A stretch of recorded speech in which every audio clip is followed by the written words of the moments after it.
Slogan শুরু একটা কথা বলি, নারেন তাকবীর, আল্লাহু আকবার।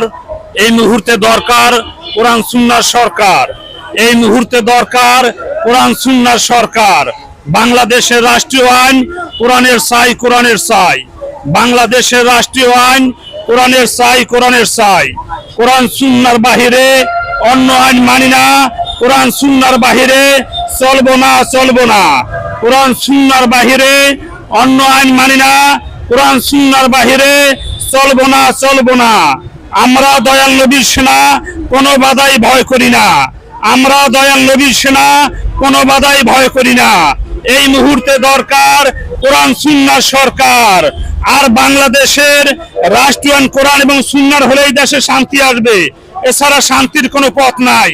আমাদের বাংলাদেশ স্বাধীন হয়েছে 54 বছর। এই 54 বছরে এই গণতন্ত্র প্রক্রিয়া নির্বাচনের অনেক সরকার আছেন, অনেক সরকার গেছেন, কিন্তু এদেশের জনগণের কোনো শান্তি দিতে পারে নাই। আগামী দিনেও এই গণতন্ত্র প্রক্রিয়ার যে সরকার আসবে, সে পিয়ার পদ্ধতিতে আসুক বা নন পিয়ার আসুক, এদেশের জনগণের কোনো শান্তি দিতে পারবে না। একমাত্র সৃষ্টি যার, আইন চলবো তার। যদি বাংলাদেশের রাষ্ট্রীয় কোরআন এবং সুন্নাহর হয়, তাইলে দেশে শান্তি আসবে, এছাড়া শান্তির কোনো পথ নাই। আর বাংলাদেশের যে সমস্ত রাজনীতি দলগুলা এই গণতন্ত্রের দোয়াই দিয়া, জনগণের ভোট নিয়া নির্বাচিত হইয়া, এমপি মন্ত্রী হইয়া, এই জনগণের টাকা পয়সা মাইরে আত্মসাৎ করিয়া লন্ডন আমেরিকায় বাড়ি গাড়ি করে, আর এই পিছিয়ে পড়া জনগণ পিছিয়ে পড়ে থাকে। তাই সারা বাংলাদেশের শহর বন্দর গ্রামগঞ্জের সকল ইমানদার মুসলমান আল্লাহর কোরআনের পক্ষে জেগে ওঠেন আর একবার। উহুদ বদরের হাতিয়ার জেগে ওঠেন আর একবার। এই মুহূর্তে দরকার কোরআন সুন্নাহ সরকার। বাংলাদেশের রাষ্ট্রীয় আইন কোরআনের চাই, কোরআনের চাই।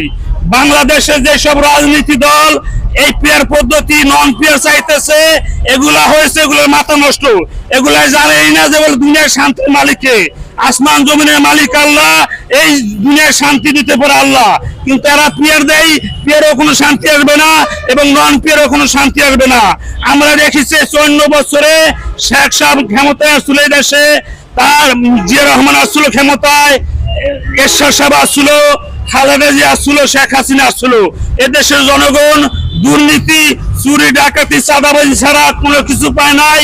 আর আগামী দিনেও এই গণতন্ত্র প্রক্রিয়া নির্বাচনে এদেশের জনগণ চুরি ডাকাতি দুর্নীতি ছাড়া কিছুই পাবে না। কারণ এই গণতন্ত্র হয়েছে, এই গণতন্ত্র হয়েছে ইসলামে কুফরি মতভেদ। এই গণতন্ত্র আবিষ্কার করেছে পশ্চিমা ইহুদি খ্রিস্টানরা। এই গণতন্ত্র 1863 সালে আব্রাহাম লিঙ্কন প্রতিষ্ঠিত করে। এই গণতন্ত্রের মাধ্যমে কোন সংখ্যাগরিষ্ঠ মুসলমান দেশের লোক শান্তি পায় নাই, কোন ইমানদার শান্তি পাইব না। একমাত্র শান্তি পাওয়ার মূল চাবিকাঠি হয়েছে কোরআন এবং সুন্নাহ। যদি আল্লাহর জমিনে আল্লাহর আইন কায়েম হয়, আল্লাহর দ্বীন প্রতিষ্ঠিত হয়, হেলেই শান্তি আসবে, এছাড়া শান্তির কোনো পথ নাই। আর আমাদের রাষ্ট্রের বড় বড় পদে যারা বসে আছেন, তারা বেশিরভাগই হয়েছে নাস্তিক, মুরতাদ। এরা হয়েছে ইমান হারা বেঈমান। এরা চায় না বলে বাংলাদেশের রাষ্ট্রীয় কোরআন সুন্নাহ রূপ। এদের মুখ দিয়ে একবারও বলে না বলে রাষ্ট্রীয় আইন কোরআন সুন্নাহ রূপ। যে আল্লাহ সৃষ্টি করেছে দুনিয়া, সেই আল্লাহ আইন ছাড়া কিভাবে শান্তি আসবো, কিভাবে শান্তি আসবে? কিন্তু এরা এটা বলে না, এরা এটা চায় না। এরা চায় দুনিয়ার আইনে, মানুষ রচিত আইনে দেশ পরিচালনা করতে। কোনোদিনই মানুষ রচিত আইনে দেশে কোনো শান্তি আইতে পারে না, আসবেও না। কারণ সৃষ্টি যার, আইন চলবো তার, এই কথাটা সমস্ত নবী রাসূল, সমস্ত আউলিয়া একরাম বলে গেছেন। আর তার আইন চললে তার জমিনে শান্তি আইব। মানুষ কিসের আইন বানাইতে পারে? মানুষের কি ক্ষমতা মানুষের আসছে? তাই আমি বলতে চাই, সারা বাংলাদেশের সকল শহর বন্দর গ্রামগঞ্জের সকল ইমানদার মুসলমান আল্লাহর কোরআনের পক্ষে জেগে ওঠেন আর একবার। উহুদ বদরের হাতিয়ার জেগে ওঠেন আর একবার। বজ্রকণ্ঠে আওয়াজ তুলুন। এই মুহূর্তে দরকার কোরআন সুন্নাহ সরকার। বাংলাদেশের রাষ্ট্রীয় আইন কোরআনের চাই, কোরআনের চাই। কোরআন সুন্নাহর বাহিরে অন্য আইন মানি না, কোরআন সুন্নাহর বাহিরে চলবো না, চলবো না। আমরা দয়াল নবীর সেনা, কোনো বাধাই ভয় করি না। আমরা শেখের সেনা না, আমরা জিয়া সেনা না, আমরা খালেদা জিয়া শেখ হাসিনার সেনা না। আমরা উম্মতে মুহাম্মাদি, নবী মুহাম্মাদের অনুসারী, আমরা তার সেনা। আমরা চাইমু তার উপরে নাজিলকৃত বিধান, আল্লাহর কোরআন আইন চাইমু এবং তার সুন্নাহর আইন চাইমু। তার কোরআন এবং সুন্নাহ মোতাবেক আমরা দেশ পরিচালনা করতে চাই এবং করবো ইনশাআল্লাহ। হ্যাঁ, আমাদের একটা রাজনীতি দল, আমরা নিজেরাই আমাদের একটা সংগঠন আছে, দল আছে, সেই দলের নাম হচ্ছে উম্মতি মুহাম্মাদি দল, নবী মুহাম্মদ সাল্লাল্লাহু আলাইহি ওয়াসাল্লামের অনুসারীদের দল। আমরা বাংলাদেশের রাষ্ট্রীয় কোরআন এবং সুন্নাহ চাই, এটা আমরা প্রচার করতেছি আর কি। হ্যাঁ, আমাদের দল নিবন্ধন করতেছিলাম, বাংলাদেশে যে নিবন্ধন, সেই নিবন্ধন, এই নিবন্ধনটা হয়েছে মনে করেন এই গণতন্ত্র যে দলগুলা নিবন্ধন করছিল কুফরি মতভেদ। ইসলাম আসছে মনে করেন খেলাফত এবং বিপ্লবের মাধ্যমে। এই গণতন্ত্রের মাধ্যমে পৃথিবীতে কোথায় ইসলামী হুকুমত কায়েম নেই আর হবেও না, কারণ আল্লাহ খেলাফত এবং বিপ্লবের মাধ্যমে, যদি বিপ্লবে না হয় তাহলে যুদ্ধতে যদি না হয় তাহলে জিহাদ। ইসলাম এসেছে এইভাবে। 24-এ যে গণঅভ্যুত্থান হয়েছে, যে উদ্দেশ্য করে সংস্কার হবে, সময়ের বিচার হবে, যদি না হয় তাহলে নির্বাচন হবে না। যেহেতু ফেব্রুয়ারি ঘোষণা দিয়েছে নির্বাচন হবে, আপনারা কি এই দল যে বিভিন্ন দলের সাথে যে তারা যে ঘোষণা দিয়েছে যে আগে সংস্কার, তারপর হবে বিচার, এগুলো না করে যদি নির্বাচন হয়, আপনারা কি এই নির্বাচনে যাবেন কিনা? আমরা নির্বাচনে যাব না, নির্বাচনের পক্ষে আমরা না। তবে বাংলাদেশের রাষ্ট্রীয় আইন কোরআন সুন্নাহ হোক, এটাই আমরা চাই আগে। তারপরে বিচার আচার যে অন্যায় করছে সেটা কোরআনের বিধান মোতাবেক বিচার হবে। আমরা চাই বাংলাদেশের রাষ্ট্রীয় আইন কোরআন সুন্নাহ হোক। এই জন্য আমাদের কষ্ট ব্যথা বলে জুলাই অভ্যুত্থান যেই সমস্ত পোলাপানে করেছে, আমরা তাদের পক্ষে ছিলাম, আমরাও রাজপথে নামছিলাম। কিন্তু একটা এনসিপির একটা নেতা কর্মীরা যদি ওরা কোনো সময় বললো না বলে বাংলাদেশের রাষ্ট্রীয় আইন কোরআন সুন্নাহ হোক, এবং যে বিএনপি বা জমাতে কিছুদিন আগে গেছে আমেরিকায়, বিএনপি যায় আমেরিকায়। আমরা যদি মদিনার সনতে দেশ গড়তে চাই, আমরা যাবো মদিনা, আল্লাহ রাসূলের রোজা সামনে নিয়ে আল্লাহর দরবারে হাত তুলে আল্লাহ রাসূলের থেকে খায়ের বরকত চাই আমরা। আল্লাহর হাদিসের শাসন প্রতিষ্ঠা করতে হয়, তাহলে কোনো না কোনো রাজনৈতিক দলকে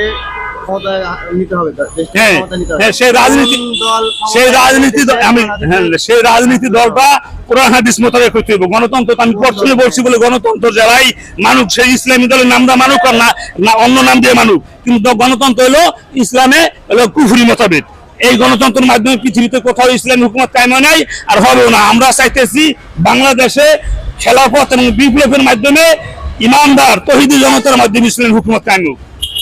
আপনি যে সংগঠনের সাথে সংশ্লিষ্ট আছেন, আপনি সেই রাজনৈতিক দলের দায়িত্বে আছেন? হ্যাঁ, আমি এটা পরিচালনার দায়িত্বে আমি আসবো। প্রতিষ্ঠাতা হ্যাঁ, বাংলাদেশে যদি ইসলামী শাসন কায়েম করতে চান, তাহলে বাংলাদেশে এতগুলো ইসলামী দলের প্রয়োজন পড়ে, এতগুলো ইসলামী দল। এই একটা ফেতনা সৃষ্টি হয়েছে এখানে, যে গণতন্ত্র প্রক্রিয়াটা আব্রাহাম লিঙ্কন গণতন্ত্র প্রতিষ্ঠিত করে মুসলমান দেশগুলোর ভিতরে দিয়া হাজার শত দল বানায় ফেলাইছে মুসলমানের ভিতরে। এখন মুসলমানের পিড়ি করে, মারামারি করে। এখন আর এই খ্রিস্টান ইহুদিদের সাথে যুদ্ধ করতে যাইতে পারে না। দেখেন মধ্য ফেরাসের অবস্থা, একটা ইহুদি রাষ্ট্র 22টা মুসলমান রাষ্ট্র কোনো প্রতিবাদই করতে পারে না। এটার কারণ হচ্ছে আমেরিকা এবং ভারত, ইসরায়েল এগুলো মুসলমানের জাতীয় শত্রু। আর আজ বাংলাদেশের রাজনীতি দলগুলো কিভাবে আমেরিকা যায় মনে করেন আমেরিকা থেকে ঘুরে এসে তারা এই দেশে ভালো কিছু করবো, কিছু ভালো করতে পারবো না। তারা ভালো কিছু আমেরিকা বাংলাদেশে মুসলমানের ভালো কিছু চাইবো না, চাইও নাই এবং করবো না। ওরা যত মুখে মুখে যা কিছু বলুক। মনে করেন যে গণপ্রজাতন্ত্রের পর প্রধান উপদেষ্টা পরিচালনা করতে ব্যর্থ হয়েছেন না? আমি তার মনে করি ব্যর্থ। সে একজন মুসলমান হিসেবে তার নাম দিছে মুহাম্মদ ইউনূস, কিন্তু সেই মুহাম্মদ ইউনূসের কি করতেছে? সে মুহাম্মদ অর্থ হলো নবী মুহাম্মদের অনুসারী। যে কোনো নামের পিছনে যদি মুহাম্মদে বলবেন এটা নবীর উম্মত নয়, সে একজন মুসলিম, সে নবী মুহাম্মদের অনুসারী। কিন্তু সেই পর্যায়ে সে কি করতেছে এটা সে? হ্যাঁ, নোবেল পুরস্কার সে পাইছে।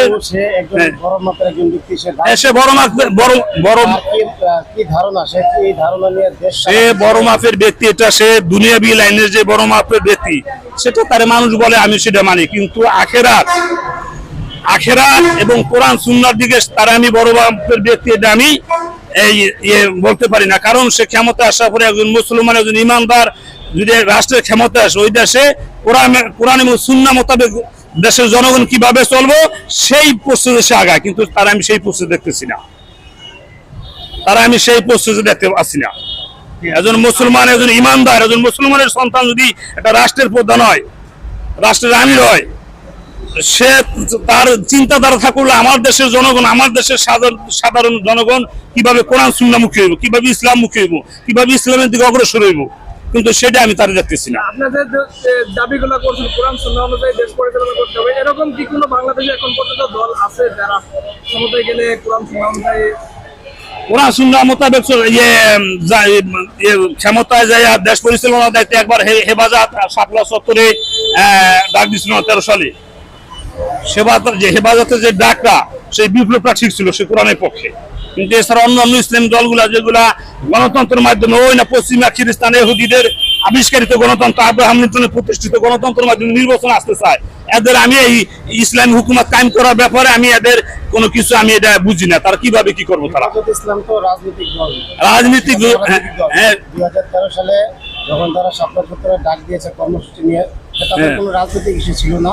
তারা ছিল কোরআন সুন্নাহ ব্লগার এবং যারা ইসলাম বিরোধী ছিল তাদের প্রতিবাদে তারা শাপলা চত্বরে আসে। তারা ক্ষমতা দখল করতে আসে নাই, তারা মূলত আসে নাস্তিক বা বেঈমান যারা ছিল তাদের প্রতিবাদের জন্য। আমরা ছিলাম।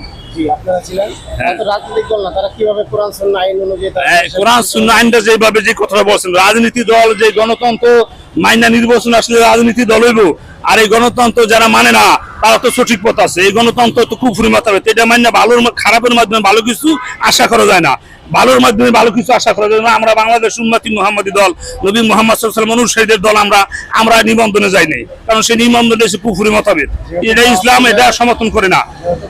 এখন আমি বলতেছি আমাদের যদি আমাদের রাষ্ট্রের আইন কোরআন সুন্নাহ এটা প্রচার করতেছি, কিন্তু বাংলাদেশের প্রতিটা ইমানদার মুসলমান মনে করবেন না আমাদের দেশ রাষ্ট্রীয় আইন কোরআন সুন্নাহ হলে দেশে শান্তি আসবে, ভালো চলবে, তাহলে তারা যদি কোরআনের পক্ষে সমর্থন দেয় কোথায় যাবো? মনে করেন সেই নাস্তিক মদত মুর্দাদ এই দেশে তুমি দৌড়িয়া, আমি একজন মুসলমান, ইনি একজন মুসলমান, মুসলমানের যে ইমানি দায়িত্ব সেই ইমানি দায়িত্ব তার জায়গা থেকে সে যদি পালন করে বলে আওয়াজ তোলে বলে আমরা বাংলাদেশের রাষ্ট্রীয় আইন কোরআনের চাই, আমরা যে একটা স্লোগান দেই নারায়ণ থাকবে আল্লাহু আকবার, এই মুহূর্তে দরকার কোরআন সুন্নাহ সরকার, বাংলাদেশের রাষ্ট্রীয় কোরআনের চাই, কোরআনের চাই, কোরআন সুন্নাহর বাহিরে অন্য আইন মানি না, চলবো না।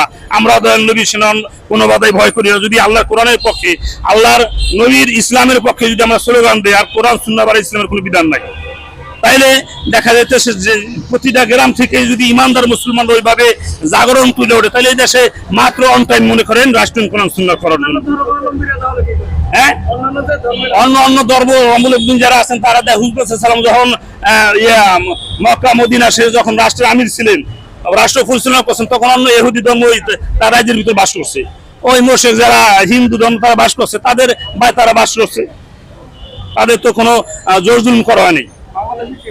বাংলাদেশে তাদের ধর্ম তারা যেভাবে বাস করতেছে সেইভাবে যারা এইভাবে তাদের বুঝানো হইব, তাদের বুঝানো কোরআন এবং হাদিস দেয়া দলিল দিয়ে তাদের বুঝানো হইব। তারা যদি ধর্মে না আসে, তাদের ধর্মে তারা ওই আমলে যেভাবে ছিল ওইভাবে থাকবো। হ্যাঁ, দেশের নির্বাচন যে জরুরি, নির্বাচনে 74 বছরের জরুরি নির্বাচন হয়েছিল। 74 বছর কত সরকার আশ্বাস গেছে, এদেশের জনগণ পিছিয়ে পড়া জনগণ পিছিয়ে রয়েছে, এমপি মন্ত্রীরা বাড়ি গাড়ি করে লন্ডনে আমেরিকায় চলে গেছে।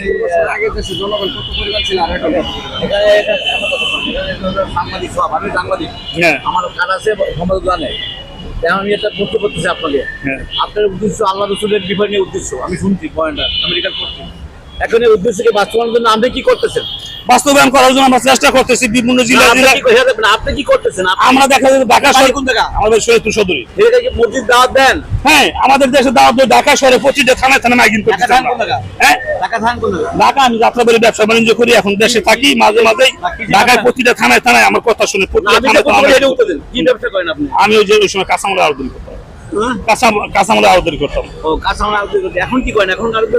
এখন আর এই সংগঠনের পরিচয় আমরা চাই 4টি জায়গা, এখন ওইটা বাদ দিয়া আমরা বাংলাদেশের রাষ্ট্রীয় কোরআন সুন্নাহ করার জন্য প্রতিটা থানায় থানায় আমরা যাইতেছি, আলেম ওলামার কাছে, বড় বড় মাদ্রাসায়, বড় আমি যাইতেছি। আমাদের সাথে লোকজন আছে আমাদের সংগঠনের সাথে। সংগঠনের নাম দেন? আমাদের সংগঠনের বাংলাদেশ উম্মতি মুহাম্মাদি দল, উম্মতে মুহাম্মাদি দল, নবী মুহাম্মদ সাল্লাল্লাহু আলাইহি ওয়াসাল্লাম অনুসারীদের দল আমরা। উম্মতে মুহাম্মাদি দল, হ্যাঁ, নবী মুহাম্মদ সাল্লাল্লাহু আলাইহি ওয়াসাল্লাম অনুসারীদের দল আমরা। এটা